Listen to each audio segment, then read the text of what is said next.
buka dengan bacaan basmalah bersama-sama. Bismillahirrahmanirrahim. Kali ini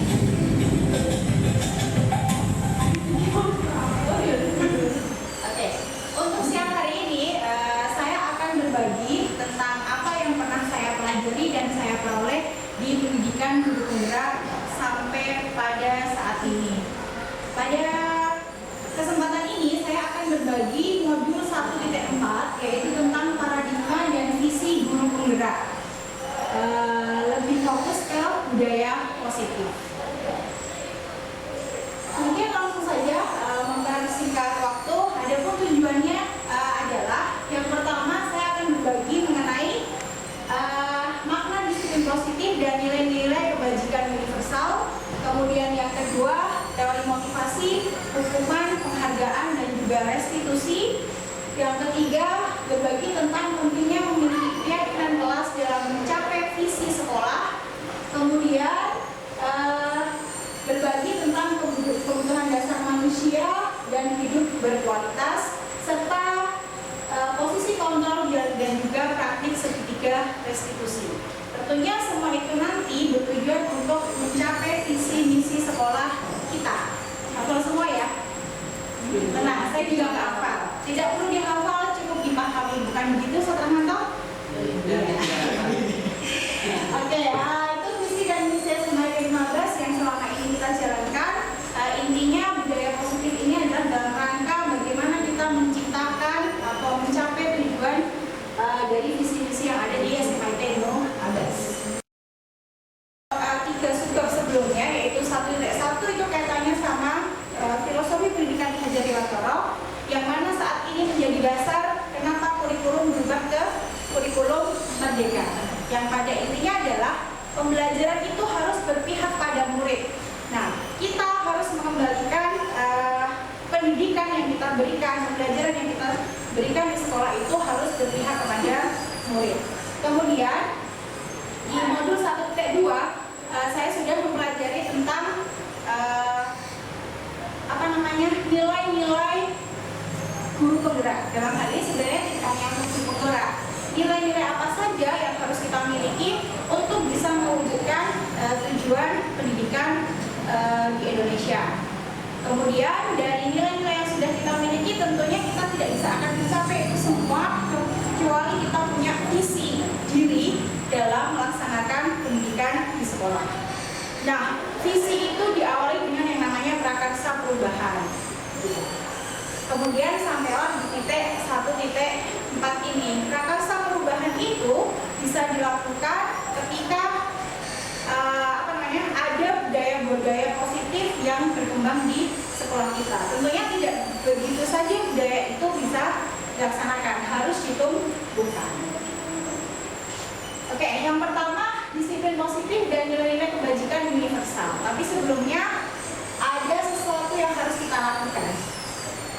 Oke, nah bayangkan, kita semua membayangkan kita punya sesuatu yang berharga yang tidak tergantikan oleh apapun. Kemudian barang berharga itu misalnya berlian gitu, berlian yang limited edition atau apapun yang berharga untuk diri kita.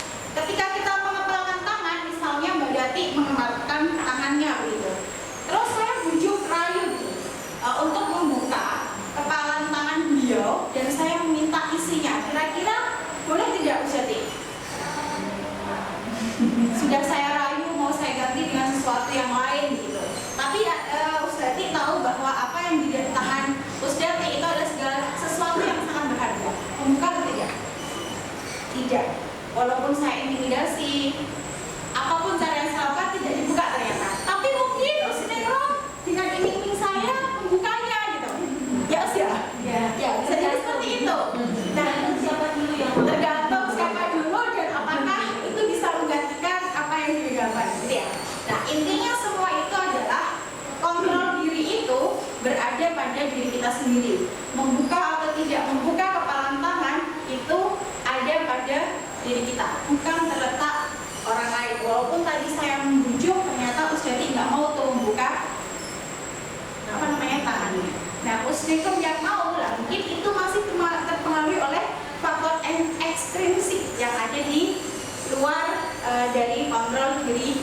kurikulum, gitu ya. Berikut ini saya tampilkan miskonsepsi makna kontrol. Guru mengontrol murid, pada dasarnya kita punya pemikiran bahwa murid itu ada di kontrol kita, yang mengontrol diri kita. Ternyata itu adalah sesuatu miskonsepsi yang terjadi. Kemudian yang kedua, ilusi bahwa semua penguatan positif efektif dan bermakna. Kita berpikir saat ini ketika kita memberikan pujian, memberikan penghargaan, itu adalah sesuatu yang lebih baik daripada menghukum. Terus yang ketiga, ilusi bahwa kritik dan membuat orang merasa bersalah dapat menguatkan karakter. Yang terjadi bisa jadi ketika kita melakukan kritik, justru anak-anak merasa dirinya itu gagal. Yang mana upaya apapun yang dilakukan sudah tidak bisa lagi untuk menuju ke kesuksesan. Orang dewasa itu memiliki hak untuk memaksa orang tua ke anaknya, guru ke muridnya.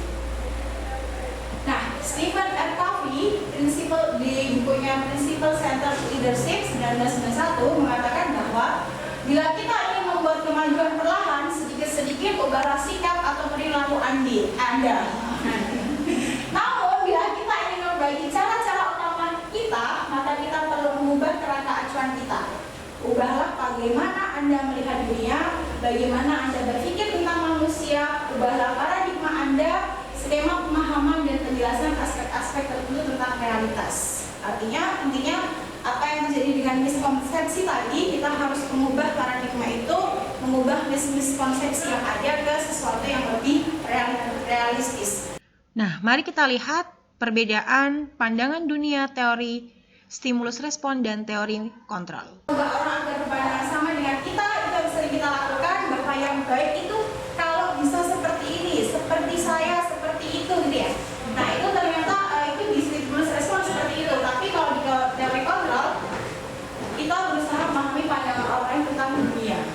Itu kata Usdati, harus bisa melihat dari sudut pandang yang berbeda, gitu ya Us? Oke, kemudian orang lain bisa mengontrol saya. Seperti tadi kita menggenggamkan tangan tadi, itu di stimulus respon orang lain masih dikatakan bisa mengontrol saya. Tetapi di teori kontrol hanya Anda yang bisa mengontrol diri Anda sendiri.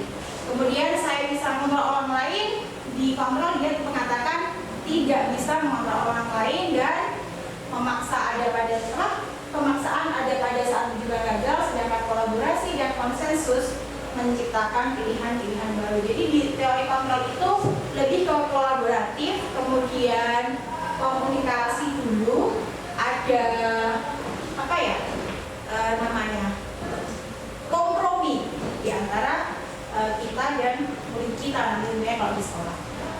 Kemudian di stimulus respon itu ada istilah menang kalah, tetapi kalau di teori kontrol itu menang-menang. Seperti halnya ketika anak melanggar gitu. Kalau kita udah bisa memberikan skor misalnya, itu kan kita merasa yang menang kita, anak yang kalah. Tapi nanti di teori kontrol enggak. Bagaimana anak juga merasa menang, kita juga menang dengan bisa mengatasi permasalahan yang dihadapi anak. Oke, makna disiplin. Ini tentang apa yang selama ini terjadi kita ya. Apa sesungguhnya arti disiplin itu sendiri? Nah, kita seringnya menganggap disiplin itu dengan sesuatu yang harus ada hukumannya. Penegakan disiplin itu sesuatu yang harus berdampingan dengan suatu hukuman, gitu ya. Oke, bagaimana kita berperilaku? Mengapa kita melakukan segala sesuatu? Apakah kita melakukan sesuatu karena adanya dorongan dari lingkungan atau dorongan yang lain tadi? Dalam membuka kepala tangan, ketika saya ngasih dorongan apapun ke Usdati, nggak mau, artinya itu tidak terpengaruh dari luar. Tapi ketika Usnenggo mau membuka, misalnya itu berarti dorongan dari luar masih sangat kuat di dalam mempengaruhi Usnenggo. Tujuan dari disiplin positif adalah menanamkan motivasi, yaitu menjadi orang yang mereka inginkan dan menghargai diri sendiri dengan nilai-nilai yang mereka percaya.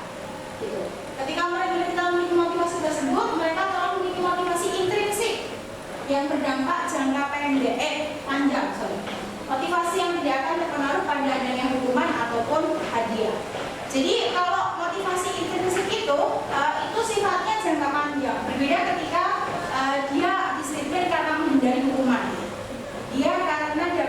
hadiah itu sifatnya sementara. Ketika hadiah dan dukungan itu nggak ada, lupa ditegakkan lagi, itu anak-anak melerai lagi, maksudnya nggak akan berdisiplin lagi. Nah itu efek buruknya ketika memang motivasi yang terbentuk adalah motivasi ekstrinsik. Di mana ada kemerdekaan, disitulah harus ada disiplin yang kuat. Sungguh pun disiplin itu bersifat self-disiplin, yaitu kita sendiri yang mewajibkan kita dengan sekeras-kerasnya, tapi itu sama saja. Sebab jikalau kita tidak cakap melakukan self-disiplin, wajiblah penguasa lain mendisiplinkan diri kita. Dan peraturan demikian itulah harus ada di dalam suasana yang berbeda. Seperti yang kita pelajari di platform Merdeka Mengajar, kayaknya di bagian kurikulum Merdeka ya, disebutkan juga di sana bahwa kurikulum Merdeka itu mungkin tidak akan sukses ketika memang tidak ada disiplin diri. Karena kata makna merdeka pasti merdeka itu artinya tidak hanya terlepas dari perintah, akan tapi juga cakap perintah diri sendiri. Ketika diberi kemerdekaan, kebebasan gitu, orang cenderung semaunya gitu. Ketika disiplin diri itu nggak ada, kemungkinannya juga untuk tidak berhasil itu besar. Karena mungkin anak-anak misalnya ketika di pondok dengan segala konsekuensinya ya, ketika setoran harus jam segini, ketika di rumah kebebasan ada gitu. Kadang mungkin itu jadi merubah ritme mereka. Bentuk kontrol diri yaitu belajar untuk kontrol agar dapat mencapai suatu tujuan mulia. Tujuan mulia di sini mengacu pada nilai-nilai atau prinsip-prinsip mulia yang dianggap seseorang. Kita namakan nilai tersebut sebagai nilai kebajikan universal. Nah, inilah yang kita tuju, kebajikan universal. Nah, nilai kebajikan adalah sesuatu yang bisa dijadikan landasan membuat tujuan atau visi dalam suatu institusi. Jadi nggak mungkin kan visi itu bukan sesuatu yang positif begitu ya. Pasti kita akan memunculkan nilai-nilai apa sih yang harus kita wujudkan dalam pendidikan kita, khususnya di sekolah kita misalnya SMIT 15. Nah, di dalam itu pasti ada nilai-nilai gitu, yang harus dicapai. Beberapa contoh nilai kebajikan universal dari beberapa institusi, ini saya ambilkan 3 aja. Salah satunya yang sangat familiar di telinga kita, profil pelajar Pancasila. Di dalamnya ada 6 nilai kebajikan: beriman, bertakwa kepada Tuhan Yang Maha Esa, dan berakhlak mulia, dan yang lainnya tapi yang berketuhanan. Kemudian mandiri, bernalar kritis, berkebinekaan global, bergotong royong, dan kreatif. Nah, ini yang akan menjadi fokus kita ke depan karena memang kurikulum Merdeka berfokus pada profil pelajar Pancasila. Begitu ya Ustadz? Iya, Ustadz kasih soal kita pasti memahami ini sangat bagus. Kemudian ada 9 karakter Indonesia Heritage Foundation atau IHF. Ada 9, itu hampir mirip-mirip. The Virtus Project nilai kebajikan itu sangat banyak. Dia banget peduli,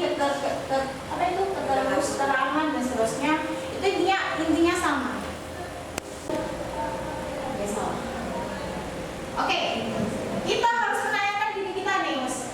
Bagaimana kita berperilaku? Kenapa kita melakukan segala sesuatu? Apakah kita melakukan sesuatu karena adanya dorongan dari lingkungan atau dorongan yang lainnya? Ini udah persis sama yang tadi sebenarnya, bahwa banyak orang, motivasi orang itu banyak dalam berperilaku.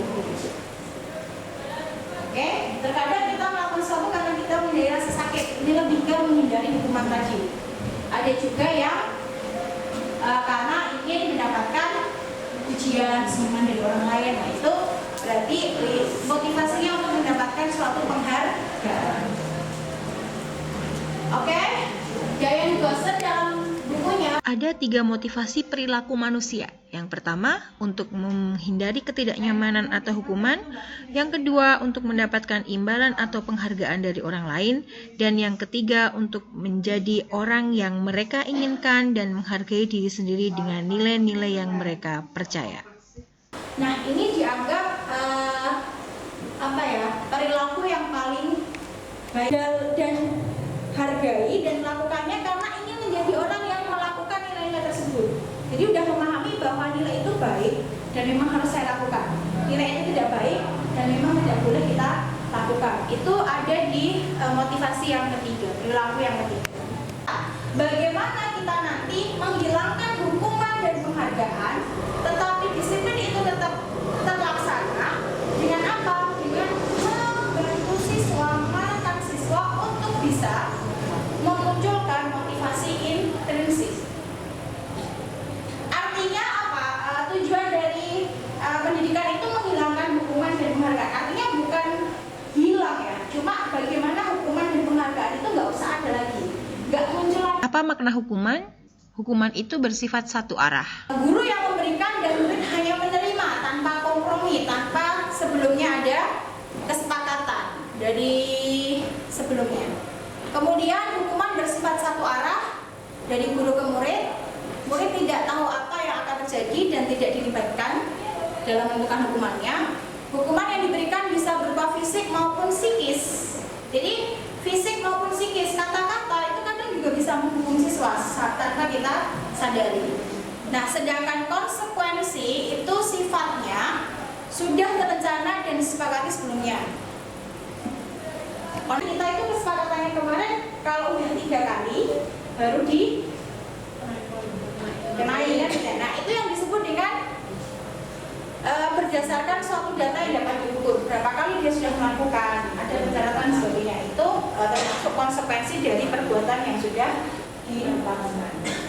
Nah, di sini ada satu kasus Iva kurang menguasai pelajaran matematika karena dia tersindir, sehingga pada saat pelajaran tersebut berlangsung dia lebih banyak terdiam diri atau menggambar di buku pelajarannya. Pada saat guru matematikanya Pak Seno menanyakan pertanyaan, Iva menjadi gagap dan tak sengaja menjatuhkan tasnya dari kursi, serta tiba-tiba menjadi gagap pada saat berupaya menjawab. Pak Seno pada saat itu membiarkan teman-teman Iva menertawakan Iva yang tergagap dan malu luar biasa, dan malahan minta Iva untuk maju ke depan dan berdiri di depan kelas sambil menunjuk hidungnya karena tidak bisa menjawab pertanyaan Pak Seno. Kelas makin gaduh dan anak pun tertawa melihat Iva di depan kelas memegang ujung hidungnya. Nah, dari yang tadi saya sampaikan hukuman dan konsekuensi ada perbedaannya ya. Menurut Ustazah, ini tindakan yang dilakukan Pak Seno itu apakah setuju dengan itu? Kalau iya, mengapa? Mungkin ada yang mau menyampaikan pendapatnya? Iya. Setuju nggak? Tidak. Iya, kenapa Us? Kok iya tidak? Iya tidak, iya kenapa? Iya Us tidak. Kenapa tidak setuju? Itu sebelah pihak dan menurut saya kurang mendidik anak sih. Itu maksudnya hukuman apa konsekuensi? Hukuman. Ya, hukuman. Ada yang sepakat? Ada yang tidak sepakat? Sebelumnya sudah ada kesepakatan tuh kalau misalnya udah putus dia harus ditunjuk ibunya, bedanya Nggak ada ya. Jadi itu langsung disuruh maju kemudian menunjuk hidungnya. Ini berarti mungkin berbeda nih, bisa memberikan sudut pandangnya apakah perilaku seperti itu secara psikis ke anak seperti apa, Us? ya. Jelas anak akan merasa malu ya ketika dilakukan seperti itu. Karena tadi yang saya tanyakan bersama apakah sebelumnya itu sudah ada kesepakatan di kelas seperti kontrak gitu ya, ketika kemudian tidak memperhatikan, terus kemudian misalnya tidak bisa menjawab, apakah kemudian ada kesepakatan bahwa nanti harus maju ke kelas terus kemudian tunjuk hidung sendiri gitu. Kalau itu sudah berdasarkan kesepakatan itu oke, gitu. Itu bisa dilakukan karena sudah berdasarkan kesepakatan. Tapi ketika tidak, ya itu merupakan hubungan kita dia melakukan. Misalnya itu sebuah konsekuensi menurut Ustazah yang menunjuk hidung itu sesuatu yang gimana? Misalkan itu suatu konsekuensi, sudah ada kesepakatan, itu namanya berupa menunjuk hidung itu menurut Ustazah sendiri Sistem edukatifnya di mana ya? kan ada ya sih. Sama sih sepakat sebagainya. Oke. Jadi sepakat ya sama Usuli juga. Saya juga sepakat dari sudut pandang beliau bahwa memang ketika itu pun ada kesepakatan, menurut saya jadinya konsekuensi. Tapi kalau konsekuensi yang semacam itu, tadi Ustazah Uli menyampaikan mendidiknya di bagian mana. Jadi menurut saya memang ini tidak mendidik dan ini sesuatu yang berupa hukuman karena hanya satu arah dan tiba-tiba diberikan. Itu ya Ustazah. Terima kasih. Oke, tadi udah dijawab juga. Kita lanjutkan. Nah, ini dihukum oleh penghargaan judulnya. Albicon Punish by Reward 1993 melalui wawancara ASCD Annual Conference Maret 1995 mengemukakan baik penghargaan maupun hukuman adalah cara-cara mengontrol perilaku seseorang yang menghancurkan potensi untuk pembelajaran yang sesungguhnya. Karena menurut Kohn, secara ideal tindakan belajar itu sendiri adalah penghargaan sesungguhnya.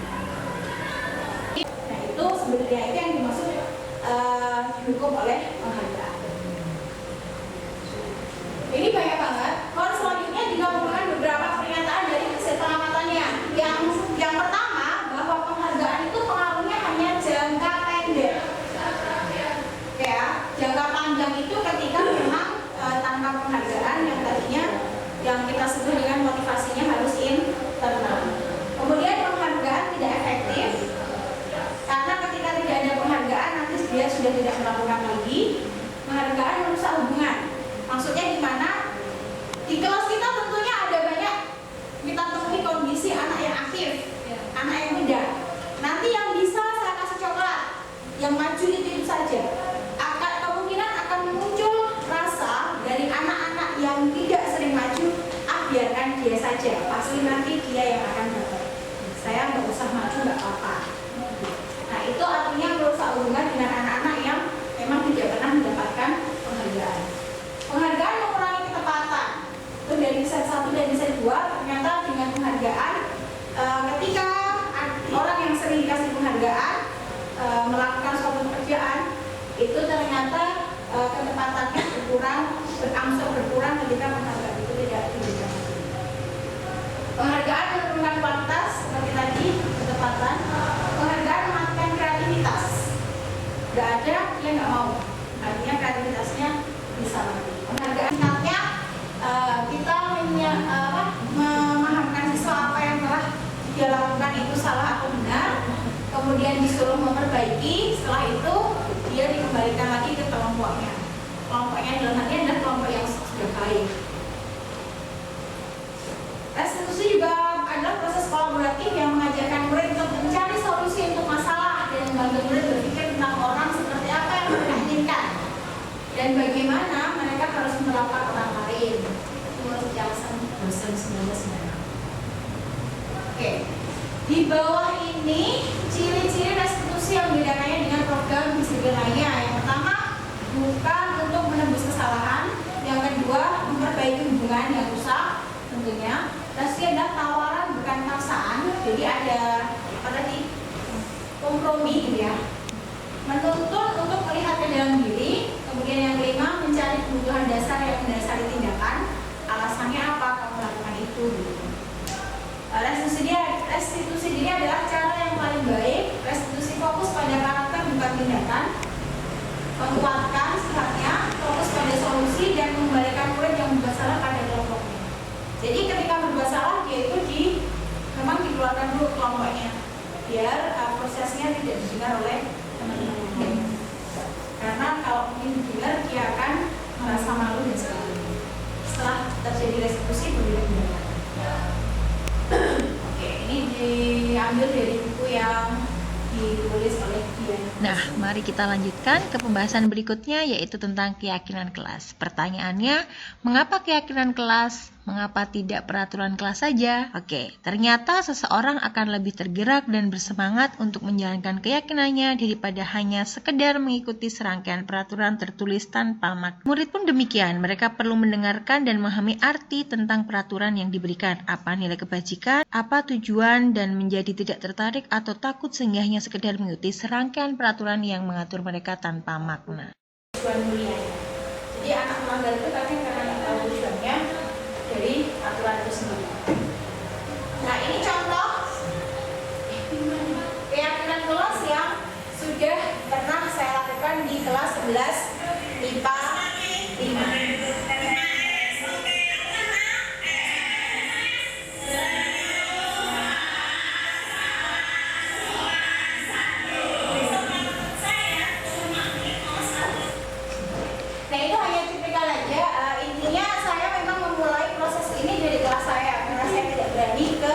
Komunitas yang lebih besar. Jadi saya ajak anak-anak di IPA 5. Jadi Ustadz tentang keyakinan kelas. Ketika ada pelanggaran bisa saja dibacakan keyakinan kelasnya sehingga anak-anak mengingat kembali apa yang sudah disepakati dengan wali kelasnya. Yang pertama adalah tepat waktu, kemudian berseragam lengkap dan rapi, berdoa sebelum dan sudah KBM, aktif dan antusias dalam belajar, masih ada yang tidur bisa diingatkan, sapa, salam, senyum, sopan dan santun, menghormati dan menghargai guru, bekerja sama dalam kebersihan dan kerangka kelas, serta menempatkan barang pada tempatnya. Nah ini keyakinan kelas yang ada di 11 IPA. Nah dalam penyusunan ini anak-anak dibantu. Keyakinan kelas dibuat bersama oleh guru dan keterlibatan siswa secara langsung, kemudian disusun dalam suatu bentuk tulisan yang kemudian ditempel di kelas sehingga bisa memberikan pengingatan setiap hari kepada semua warga kelas akan keyakinan kelas yang sudah dibuat. Kita lanjutkan dengan materi kebutuhan dasar. Kebutuhan dasar manusia ada 5, yaitu bertahan hidup, penguasaan, kasih sayang dan rasa diterima, kebebasan dan juga kesenangan. Berdasarkan teori kontrol, tindakan manusia semua memiliki tujuan. Tujuannya adalah memenuhi kebutuhan dasar mereka masing-masing. Terjadinya perilaku menyimpang itu salah satunya adalah cara memenuhi kebutuhan dasarnya dengan cara yang tidak tepat. Jadi tugas kita mengarahkan siswa agar memenuhi kebutuhan dasar dengan cara yang benar. Oke. Yang pertama kebutuhan bertahan hidup itu kaitannya sama kesehatan, rumah dan makan. Ya, itu bertahan hidup. Kasih sayang dan rasa diterima. Kebutuhan untuk disayangi dan diterima merupakan kebutuhan psikologis meliputi kebutuhan akan hubungan dan konteks sosial. Ini mungkin Usuli juga yang sering ya menjawab konsultasi. Merasa tidak diterima di komunitasnya, merasa tidak dianggap oleh teman-temannya. Ada kasus seperti itu. Saya pernah diskusi sama Usuli juga kaitannya sama ini. Kenapa anak ini seperti ini? Ternyata itu karena dia sendiri merasa tidak diterima oleh teman-temannya. Artinya ini kebutuhan kasih sayang tidak dipenuhi. Karena kasih sayang di sini tidak hanya dari orang-orang keluarga dan sebagainya, dari orang lain itu juga ada kasih sayang harus yang tercurah ke seseorang. Penguasaan. Kebutuhan ini berhubungan dengan kekuatan untuk mencapai sesuatu, menjadi kompeten, menjadi terampil, diakui atas prestasi dan keterampilan kita, didengarkan dan memiliki rasa harga diri. Nah ini mungkin juga pernah kita dapati di sekitar kita. Kebebasan, kebutuhan bebas adalah kebutuhan kemandirian otonomi. Oke. Kemudian ini hampir sama ya, kebebasan dan kesenangan itu saling kaitan sebenarnya. Oke, contoh kasus. Ibu Ambar guru wali kelas 2A di SD Pelita Hati sedang bingung menghadapi ulah salah satu murid di kelasnya, Doni namanya. Beberapa anak kelas 2A telah datang padanya dan mengeluhkan Doni yang seringkali minta bekal makan siang mereka dengan paksa. Jika Anda menghadapi situasi seperti Bu Ambar, apa yang akan Anda lakukan? Menurut Anda kira-kira apa alasan Doni melakukannya? Gimana Mas Ida? Bisa jadi kayak gitu. Terus nggak bawa uang saku lebih. Ya. Kalau jadi Bu Ambar mungkin perlu ditanya langsung ke anaknya. Penyebabnya apa ya Isi? Penyebabnya ya. Ya. Ya, betul. Saya juga sepakat kayak itu. Jadi kita harus menanyai dulu dia itu begitu kenapa? Bisa jadi nggak dibawa bekal. Kalau nggak dibawa bekal berarti kebutuhan dasar yang mana yang tidak terpenuhi? Makan kan, bertahan hidup tadi ya, bertahan hidup. Tapi bisa jadi yang lain gitu. Jadi dalam memberikan treatment Usuli itu yang Usuli udah belajar lebih banyak ya. Dalam melakukan treatment ke siswa itu kita harus tahu dulu latar belakangnya apa, kebutuhan apa yang tidak terpenuhi, sehingga ketika kita menawarkan solusi bisa memenuhi kebutuhan yang tidak terpenuhi lagi. Selanjutnya, mari kita lanjutkan di dunia berkualitas, di mana tempat Anda menyimpan gambaran representasi dari semua yang Anda inginkan. Nah, murid kita juga mempunyai gambaran dunia berkualitas mereka. Tentunya sebagai guru, kita ingin mereka memasukkan hal-hal yang bermakna dan nilai-nilai kebajikan yang hakiki ke dalam dunia berkualitas mereka. Ketika nilai-nilai kebajikan itu sudah menjadi gambaran hidup berkualitas siswa itu sendiri, maka dengan mudahnya tujuan itu akan tercapai. Nah, tugas kita bagaimana caranya bisa memasukkan nilai kebajikan itu ke dalam gambaran dunia berkualitas si murid. Oke, bentar lagi selesai nih kayaknya. Yang kelima, posisi kontrol. Oke, nggak usah saya bacakan ya. Intinya ada 5 posisi kontrol.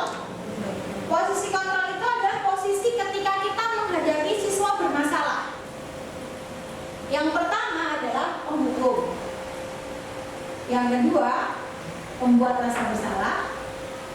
Yang ketiga, teman. Yang keempat, pemantau. Dan yang terakhir, itu posisi sengaja saya kasih paling atas, memang itu paling atas ya, manajer. Nah, mungkin saya mau bertanya dulu, selama ini posisi apa yang sudah kita terapkan di sekolah? Siapa yang dulu ya? Oh, saya Kak. Kalau penghukum ya, penghukum sama pembuat rasa. Oke, Mas Eka merasa selama ini telah memposisikan diri beliau sebagai penghukum dan merasa bersalah. Mungkin nanti kita perlu menanyakan ini ke siswa ya. Kalau Ustaz Kanto sebagai ormasek kesiswaan, posisi apa yang sudah dilakukan? Ya, menghukum iya, tapi saya juga sebagai teman bagi mereka. Iya. Sebagai teman ya. Kata Ustaz Kanto juga begitu sih. Ustaz Kanto itu temannya anak-anak Rasul. Oke, jadi Ustaz Rahmanto sebagai penghukum dan juga teman. Pernah merasa membuat bersalah nggak? Anaknya pernah dibuat merasa bersalah nggak? Pasti ya. Jadi udah 3 ya, penghukum, pembuat rasa bersalah, teman. Ada yang sebagai udah sampai ke pemantau? Terus dia? Pemantau tuh gimana? Udah ya, pakai ibu ya, siswaan. Oke, yuk. Ini penghukum itu orang-orang yang menjalankan posisi penghukum senantiasa mengatakan bahwa sekolah memerlukan sistem atau alat yang dapat lebih menekan murid-murid lebih dalam lagi. Dipesekin ya. Oke. Nah, kata-kata yang sering keluar, dicek nggak, Bos? Bener nggak kata-kata ini? Kalau iya berarti benar menghukum, kalau enggak Anda salah menilai diri Anda. Patuhi aturan saya atau awas ya, gitu. Kamu selalu saja salah. Terus selalu pasti selalu yang terakhir selesai dengan muka sinisnya, begitu ya Usia ya? Nah itu, ini kan kalimat-kalimat itu yang muncul bisa jadi memang kita sedang melakukan peran penghukum. Oke, kemudian yang selain itu, guru itu senantiasa percaya hanya ada satu cara merasa tidak nyaman, bersalah atau ini. Nah ini biasanya yang digunakan enggak ya, karena merasa bersalah ini dengan suara yang halus banget, kayak sindiran lebih tepatnya. Kata-kata yang sering muncul dari penghukum antara lain, ibu sangat kecewa sekali dengan kamu. Berapa kali bapak harus memberitahu kamu ya? Gimana coba kalau orang tua kamu tahu kamu berbuat begini? Iya, saya pernah ini melakukan karena saya merasa kalau udah dihubungkan sama orang tua itu anak itu ambiar gitu. Intinya juga harus sesuaikan audiensnya ya Ustaz.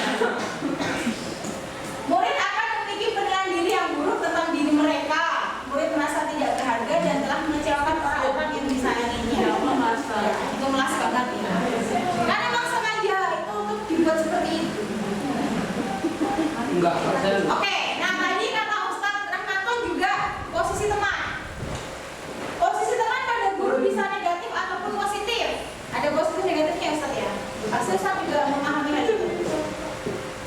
Guru di posisi teman menggunakan hubungan baik dan humor untuk mempengaruhi seseorang. Hal negatif dari posisi teman adalah anak itu hanya tergantung pada si guru itu. Ketika kita sudah mengecewakan, anak juga akan susah untuk dibangkitkan.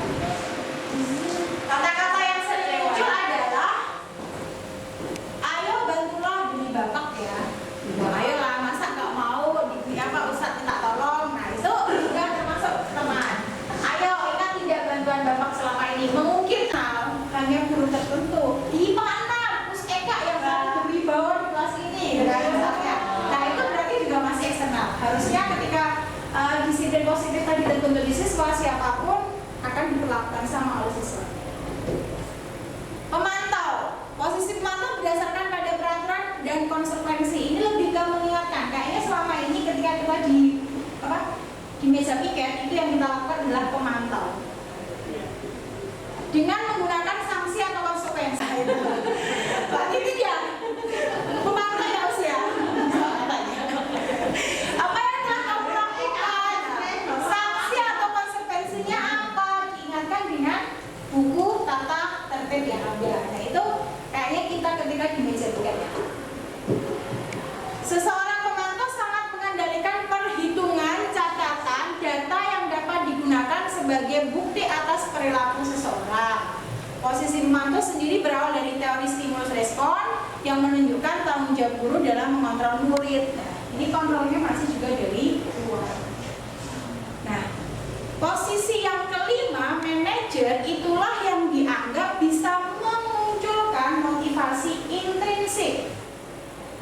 Manajer adalah posisi di mana guru berbuat sesuatu bersama dengan murid, mempersilahkan murid mempertanggungjawabkan perilakunya, mendukung murid agar dapat menemukan solusi atas permasalahannya sendiri. Seseorang manajer telah memiliki keterampilan di posisi teman maupun pemantau. Jadi ketika belum menjadi teman atau pemantau, mungkin masih sulit menjalankan posisi manajer. Dan dengan demikian bisa jadi di waktu-waktu itu kembali kepada kedua posisi tersebut jika dibutuhkan. Di manajer, jadi fokusnya bukan hukumannya, bukan konsekuensinya, tapi lebih ke solusi biar kesalahan itu tidak berulang lagi. Kata-kata yang sering muncul dari peran manajer, apa yang kita yakini, ini menunjukkan apa tentang dirimu gitu. Setelah dia udah baik itu apa itu, kamu sedang melakukan apa, itu ditanya biar siswa sendiri yang menjawab. Kemudian rencananya apa untuk bisa itu. Kan anak-anak kadang sepatunya disita. Nah kan harus tahu kenapa disita. Nah kedepannya biar nggak disita lagi harus gimana. Nah itu merupakan rencana apa yang akan dikerjakan agar tidak berulang. Ini perbedaannya ya, penghukum, pembuat bersalah, teman, pemantau, dan manajer. Yang paling negatif itu penghukum dan membuat bersalah. Tobatlah. Guru berbuat apa itu? Menghadik, menunjuk-nunjuk, menyakiti, menyindir. Nah itu penghukum. Pembuat bersalah, berceramah, menunjukkan kekecewaan mendalam. Itu kata-kata yang sungguh. Nah ini kita lebih ke hasil ya. Tadi kan kata-katanya udah di depan ya. Hasilnya adalah ketika kita di posisi penghukum, siswa itu cenderung memberontak dan menyalahkannya orang lain. Nah ini yang kita dapatkan. Anak-anak kita excuse, nggak pernah mau mencari kesalahan diri sendiri, tapi karena ini, karena itu, gitu kan ya. Nah itu berarti karena mungkin kita lebih seringnya menghukum. Kemudian kalau membuat bersalah, hasilnya menyembunyikan atau menyangkal dan berbohong, mirip keduanya. Kalau berperilaku sebagai teman, hasilnya tadi ketergantungan hanya pada satu guru misalnya. Pemantau menyesuaikan bila diawasi. Nah ini kelemahan kita. Ketika kita masih semangat-semangatnya ngawasi, tertib tuh. Ketika enggak lagi. Kemudian yang manajer menguatkan rata atau karakter. Mendapatkan hadiah atau mendapatkan hukuman. Jadi dia akan oke ketika dapat penghargaan. Dia akan oke juga ketika memang kalau tidak melakukannya bakal dihukum. Nah itu kalau dampak dari pemantau. Kalau manajer, siswanya bakal mengevaluasi diri bagaimana menjadi diri yang lebih baik. Nah, kaitannya sama dunia berkualitas, di posisi manajer ini meletakkan dirinya sebagai pribadi yang positif dalam dunia berkualitasnya. Ini biasa dilakukan oleh seorang manajer tadi atau guru yang memposisikan dirinya sebagai seorang manajer. Yang pertama adalah menstabilkan identitas, gitu. Yang kedua, validasi tindakan yang salah. Yang ketiga, menanyakan keyakinan. Nah, itu semua ada kaitannya sama teori kontrol yang sebelumnya. Oke. Di dalam menstabilkan identitas, teori kontrol yang sedang bekerja adalah bahwa semua anak akan melakukan hal terbaik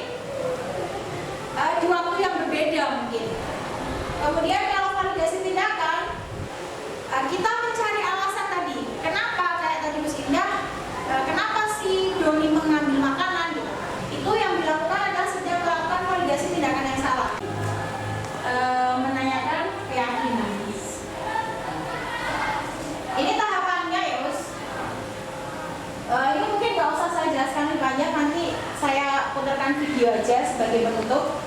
Artinya membuat anak jangan merasa memang dia paling buruk gitu loh. Artinya sebenarnya itu kalimatnya digantinya gitu. Nah ini kaitannya sama keyakinan kelas yang dibuat tadi. Keyakinan kelas kita, kalau enggak berarti harus diapakan barang-barang di belakang. Nah, itu anak-anak ya langsung bebasin. Tapi pasti kayaknya masih tergantung juga sama gurunya yang ini gitu. Pas ya saya nggak masuk mungkin berantakan lagi. Nah itu memang perlu proses panjang untuk bisa memunculkan yang namanya motivasi intrinsik. Itu semua adalah tugas kita sebagai seorang pendidik. Nah mungkin ini, tapi saya sedikit malu kalau medok jangan diketawain ya. Ini adalah proses 3 institusi yang pernah saya praktekkan dengan skenario yang saya buat di sekolah kita. Salah. Salah.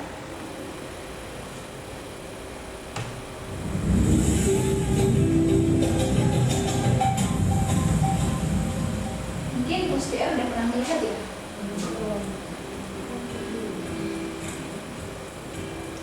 Pada saat jam istirahat kedua setelah asal dan saat zuhur, Nabila merasa kelelahan, kemudian akhirnya ketiduran. Nabila terbangun pada pukul 13.00 waktu Indonesia Barat, sedangkan jam masuk sekolah sama sekali adalah 12.45 waktu Indonesia Barat. Walaupun Nabila sudah bertugas lalu dari asrama menuju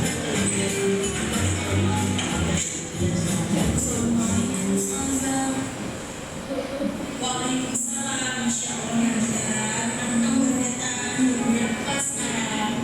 Maaf ya, saya mau kenapa? Di mana aja kan? Tidur kemudian alhamdulillah saya ada pertanyaan saya sekarang Nabila begini dulu, tapi nanti kalau sekolah sama-sama dulu ya.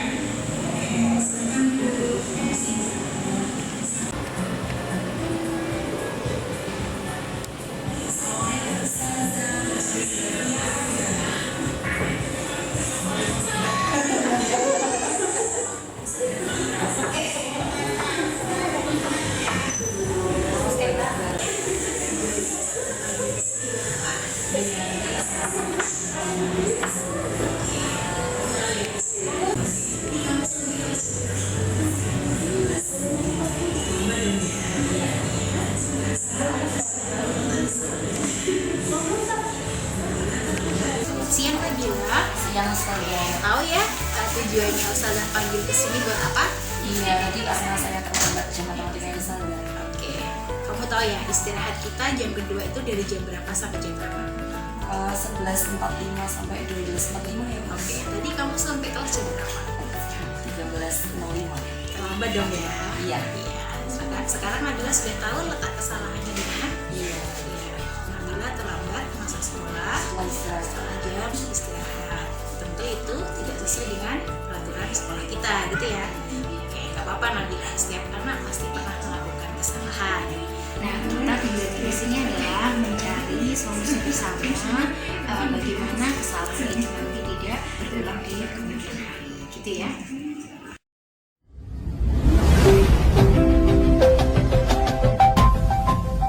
Nabila, sekarang saya tanya, kenapa kamu bisa baru jam 13.05 sampai sekolah? Iya Ustazah, soalnya tadi pagi kan saya pas olahraga itu kan penilaian pelangi, terus keras capek banget gitu, terus siangnya saya tidur kebelakang dan ternyata anak kamar dari yang bangunin, makanya saya telat banget. Pas sekarang itu udah jam 1 pas, terus saya udah bergegas buat ke sekolah nih cepet-cepet, tapi tahunya tetap terlambat. Baik Nabila, apa namanya? Tindakan bergegas ke sekolah sudah benar, tapi ternyata masih terlambat juga. Apa yang membuat terlambat? Berarti udah di jam istirahat gitu ya. Kan gimana perasaan Nabila ketika sampai kelas sudah terlambat 20 menit, KBM sudah berlangsung nih? Gimana perasaannya? Saya merasa rugi sih ya, soalnya jadi kayak nggak paham gitu kan, ketinggalan 20 menit kan lama, jadi saya nggak paham sama materi-materi yang ketinggalan tadi. Jadi itu merugikan kamu ya. Dan sekarang kamu udah tahu ya itu tidak baik untuk diulangi lagi, begitu? Iya.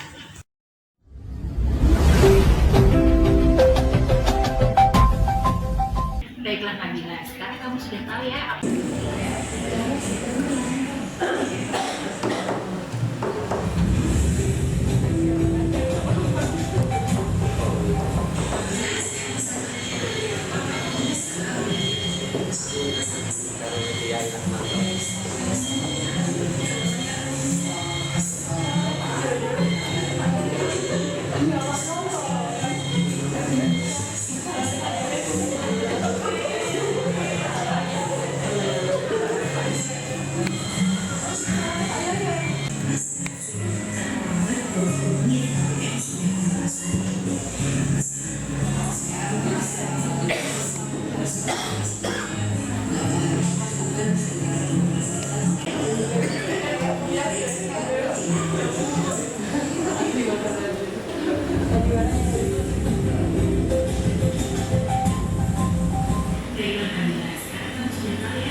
Oke,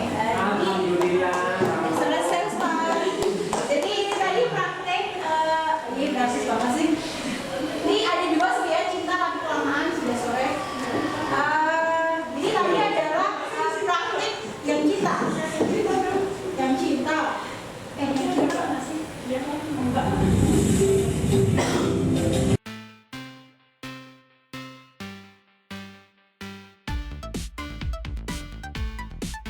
Di pagi itu, Ibu Via sedang piket penyambutan dan mendapati Cinta datang ke sekolah dengan sepatu tidak berwarna hitam. Ustazah, selamat pagi. Salam cinta, selamat pagi. Apa kabar hari ini? Alhamdulillah sangat baik. Masya Allah, sepatu kamu bagus sekali ya. Nah, Tapi saya sesuai dengan ajaran sekolah ya. iya Us, maaf sepatu saya hilang. Oke baik, sekarang kamu masuk ke kelas sambil waktunya gitu ya, masih belum di situ. Iya Us, siap.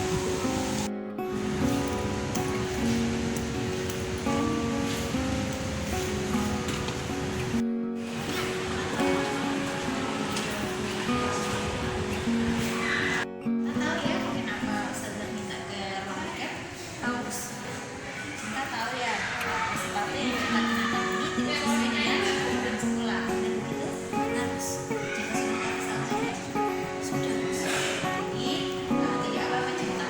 Mungkin setiap anak pernah melakukan kesalahan. Tidak yang paling penting sekarang adalah jika kesalahan benar, kita bisa mencari sumber masalahnya dan kita mencari solusinya yang kedepannya kecenderungan tidak jelas.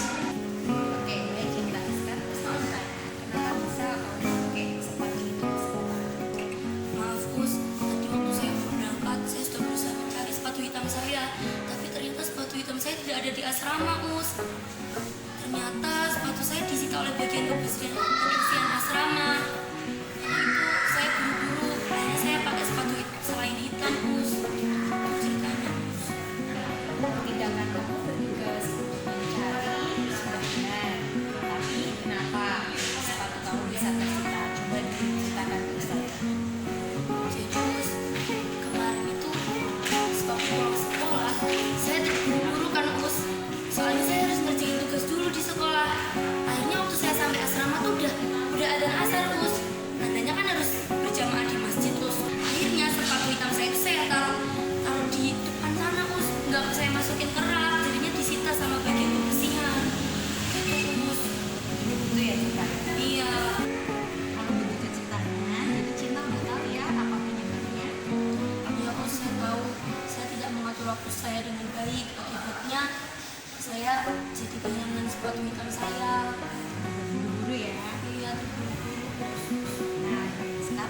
perasaanmu gimana ketika di sekolah tuh ya kamu tidak menggunakan semua bintang seperti teman-teman?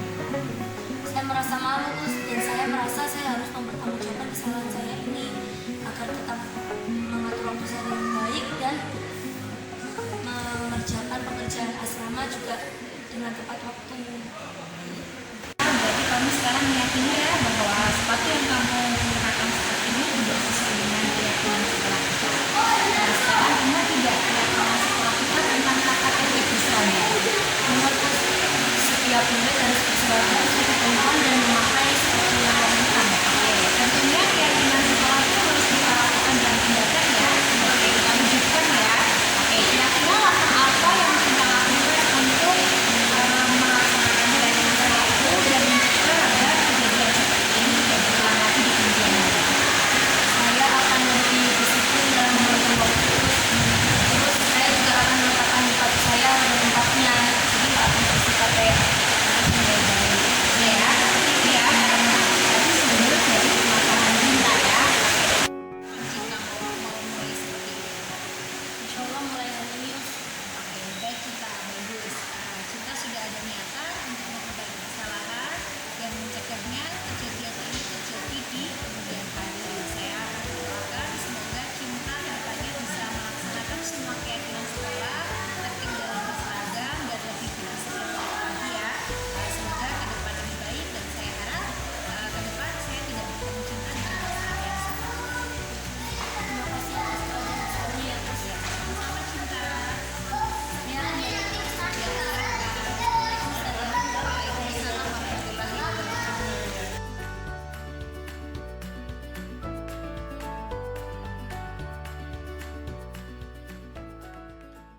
Jadi dua video tadi menggambarkan proses segitiga restitusi ketika ada yang pertama anak terlambat, yang kedua ketika anak tidak tertib berseragam. Nah, ini di akhir apa yang saya sampaikan tadi mungkin secara singkat ada di bagian di depan ini. Tadi yang kita yang saya bagikan adalah kaitannya sama budaya positif, yang mana ada perubahan paradigma dari stimulus respon ke teori kontrol, yang mana di dalam teori kontrol tadi Anda tidak bisa mengontrol orang lain, hanya Anda yang bisa mengontrol diri Anda. Kemudian semua perilaku memiliki tujuan. Kemudian di teori kontrol model berpikirnya menang-menang, sedangkan tadi stimulus respon adalah menang dan kalah. Di teori kontrol juga kolaborasi dan konsensus menciptakan pilihan-pilihan baru, tidak hanya satu arah tapi adanya konsensus antara guru dan murid. Kemudian realitas kebutuhan kita berbeda. Kita berusaha memahami pandangan orang lain tentang dunia tadi, harus bisa memandang dari beberapa sudut pandang. Setiap orang memiliki gambaran berbeda tentang kaitannya sama dunia yang berkualitas tadi. Kemudian perlu yang namanya keyakinan kelas yang biasanya kita kenal dengan peraturan kelas. Tadi kita bisa mengubahnya ke keyakinan kelas karena peraturan itu lebih sifatnya searah, yang mana siswa tidak dilibatkan. Tapi ketika keyakinan kelas itu diciptakan, maka diharapkan anak-anak meyakini apa-apa yang harus dan tidak boleh dilakukan sebagai nilai-nilai kebajikan yang sesuai dengan visi atau tujuan sekolah. Kemudian ada 5 kontrol tadi menghukum, Mbak Eka tadi katanya penghukum dan pembuat rasa bersalah. Sedangkan Ustaz Manto satu tingkat lebih tinggi yaitu posisi teman gitu ya. Oke, tapi kita semua sering menjadi pemantau ketika ada di meja piket begitu. Dan posisi yang paling baik menurut teori ini adalah manajer. Kemudian untuk manajer ini biasa yang dilakukan seorang yang menempatkan diri posisi manajer dalam menghadapi pelanggaran siswa adalah melaksanakan yang namanya segitiga restitusi yang memiliki 3 tahapan, yaitu menstabilkan identitas, validasi kebutuhan, dan menanyakan keyakinan.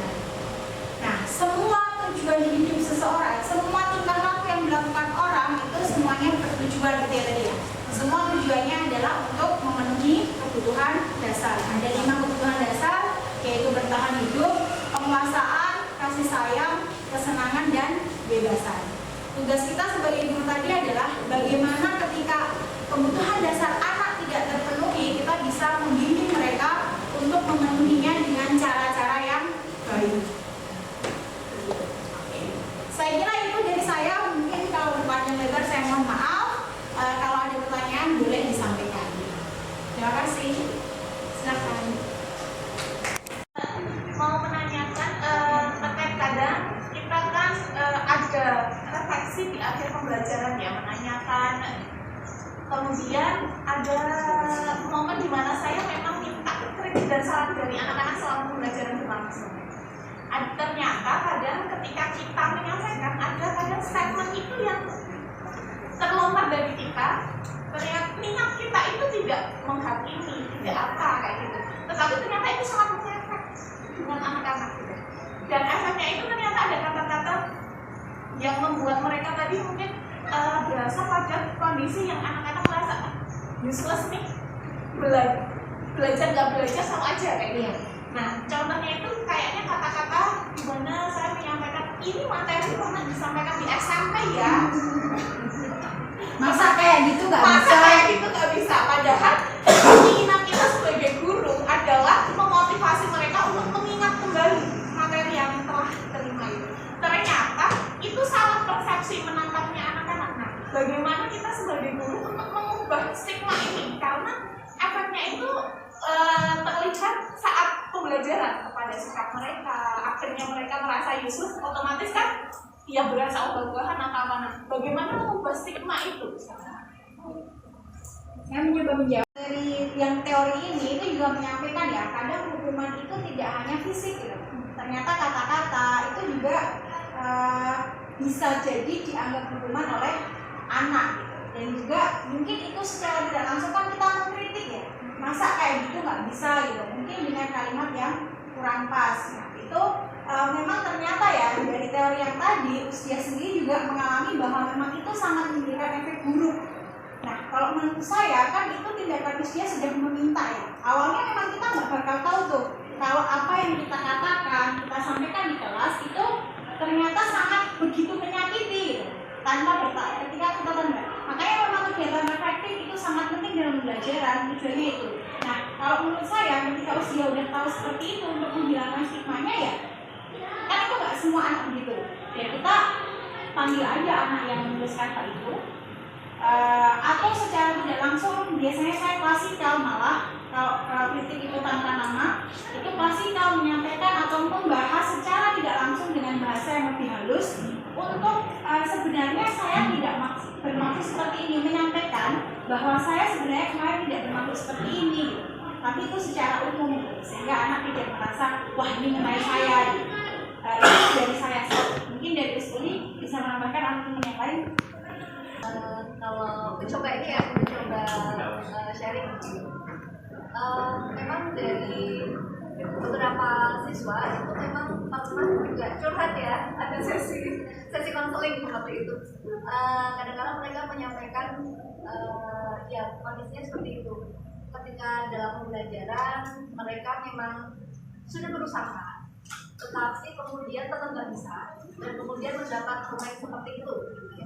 Nah, kita kemudian perlu flashback juga ya, perlu melihat juga latar belakang mereka juga, karena ternyata menurut pengakuan yang bersangkutan itu, karena sebelumnya dia itu berasal dari SMP yang mendapatkan pelajaran matematika full itu di semester akhir. Ada juga mereka yang paket kayak gitu ya, sehingga memang kalau secara reguler SMP reguler mereka mendapatkan materi itu, nah mereka itu tidak dapat. Nah itu yang kemudian membuat mereka benar-benar harus belajar. Itu yang pertama. Kemudian yang kedua, tadi yang dilakukan oleh Usdia sebenarnya juga sangat bagus ya, meminta masukan seperti itu sudah sangat bagus sekali. Dan bagaimana kemudian untuk mengubah stigma itu, kemudian ini ya mungkin sharing saja. Kita bisa menyampaikan di kelas juga begitu, bahwa berdasarkan hasil dari yang kemarin Ustazah mendapatkan masukan seperti ini, oke. Mungkin Ustazah juga akan berusaha begitu ya, berusaha untuk meminimalisir statement-statement seperti itu gitu. Sehingga apa? Anak merasa bahwa kritikan mereka, masukan mereka itu didengar dan kemudian bisa dipertimbangkan. Nah itu itu akan membuat penerimaan mereka terhadap apa ya, yang pertama terhadap guru, kemudian terhadap mata pelajaran itu akan lebih besar. Terima kasih. Ya, sudah. Penanganan anak yang manajerial itu apakah memang cocok untuk dilaksanakan untuk semua usia, baik SD, karena kalau saya lihat untuk dilakukan di tingkat SMA khususnya di pelosok, kalau seperti itu tidak Males ya kan? Oke, teori yang sudah dilakukan riset dan sebagainya. Tetapi kalau saya memahami yang namanya teori di matematika itu memang harus dibuktikan. Pembuktiannya ya sepanjang hayat sebenarnya gitu. Ketika tadi Diana Gosen ya itu sudah membuktikan melalui riset-risetnya bahwa ini adalah langkah yang paling efektif, tidak memberikan trauma dan sebagainya. Berarti kita pun juga bisa untuk membuktikan ulang apakah teorema itu benar, apakah teorema itu cocok gitu. Dilakukan di mungkin khususnya di sini itu di pelosok. Nah, mungkin untuk tahu cocok atau enggak itu kalau nggak dicoba itu mungkin nggak tahu juga ya tadi. Jadi menurut saya untuk cocok atau tidak cocok, yang namanya teori bisa jadi teori itu jadi tidak terbukti oleh masa, oleh waktu. Karena di matematika sendiri juga teorema itu harus dibuktikan. Ketika gagal berarti teorema itu nggak boleh lagi digunakan. Nah mungkin yang dilakukan Indroso mungkin bisa ada praktek itu bisa jadi sebagai salah satu riset juga yang bisa jadi malah menggagalkan teori ini. Menurut saya itu. Apakah sesuai dengan semua usia? Ini juga pertanyaan yang sama. Ketika saya mempraktekkan segitiga restitusi tadi dianggap itu bukan bakpia sekali, gitu kan ya? Saya malah berpikirnya ini di anak SMA yang mana mereka bisa berpikir salahku apa. Nah, saya berpikiran teman-teman SD yang juga di guru penggerak ini melakukan hal yang sama kepada anak SD gitu. Ini yang kemudian mungkin besok perlu saya tanyakan ketika lokakarya bertemu dengan teman-teman dari SD ya, apakah segitiga restitusi itu efektif atau tidak?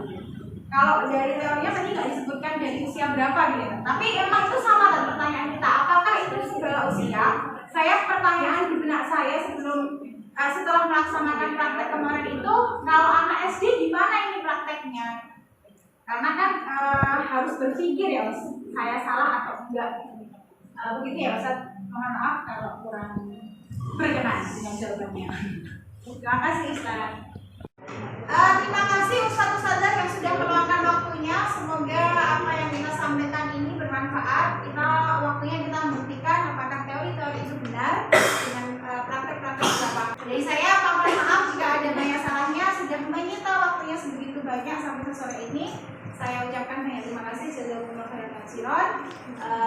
Semoga kita bisa lebih baik ke depannya. Saya kira wassalamualaikum warahmatullahi wabarakatuh.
5